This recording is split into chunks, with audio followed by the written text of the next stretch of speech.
ಇನ್ನು ಮುಂದೆ ತರುಣು ಸ್ಕೂಲಿಗೆ ಹೋಗಲ್ಲ, ಯಾಕೆ ಏನು ಅಂತ ನನ್ನ ವಿಡಿಯೋ ಪೂರ್ತಿ ನೋಡಿ ಹೇಳ್ತೀನಿ.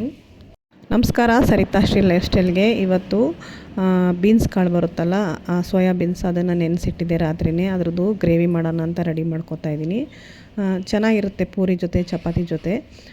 ಏನು ನಾವು ನಾನ್ ವೆಜ್ಜು ಮಾಡ್ತೀವಿ ಆ ಥರ ಮಾಡಿದ್ದೆ. ಅದಕ್ಕೆ ಪೂರಿ ಹಿಟ್ಟನ್ನ ರೆಡಿ ಮಾಡ್ಕೊಂಡಿದ್ದೆ. ಇದರಲ್ಲಿ ಇನ್ನೊಂದು ಏನು ಹೇಳಬೇಕು ಅಂದರೆ, ಚಿಕ್ಕ ಚಿಕ್ಕದಾಗಿ ತೊಗೊಂಡು ಒಂದೊಂದನ್ನೇ ರೌಂಡಾಗಿ ಹೊತ್ಕೊಂಡು ಕೂತ್ಕೊಂಡ್ರೆ ಈ ಸ್ಕೂಲ್ಗೆ ಹೋಗೋ ಮಕ್ಕಳಿಗೆ ನಿಜವಾಗ್ಲೂ ಟೈಮ್ ಆಗುತ್ತೆ. ಹಂಗಾಗಿ ನಾನು ಯಾವಾಗಲೂ ಒಂದು 4 ಪೂರಿ ಹಿಟ್ಟು ಆಗೋಷ್ಟನ್ನ ಒಂದನ್ನೇ ತೊಗೊಂಡು ಲಟ್ಟಿಸಿ, ಚಪಾತಿಗಿನ ಸ್ವಲ್ಪ ದೊಡ್ಡದಾಗಿ ಲಟ್ಟಿಸ್ಬಿಟ್ಟು ಈ ಥರ ಕಟ್ ಮಾಡ್ಕೊತೀನಿ. ಟ್ರಯಾಂಗಲಲ್ಲಿ ಮಕ್ಳಿಗೆ ನೋಡೋಕ್ಕೂ ಖುಷಿಯಾಗುತ್ತೆ, ತಿನ್ನೋಕ್ಕೂ ಚೆನ್ನಾಗಿರುತ್ತೆ.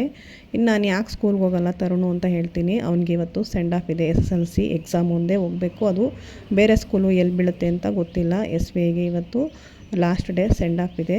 ಹಂಗಾಗಿ ನನಗೆ ನಿಜವಾಗ್ಲೂ ಇವತ್ತು ಕರ್ಕೊಂಡೋಗಿ ಅವನ್ನ ಸ್ಕೂಲು ಪ್ರಿ-KGಗೆ ಬಿಟ್ಟಂಗಿದೆ.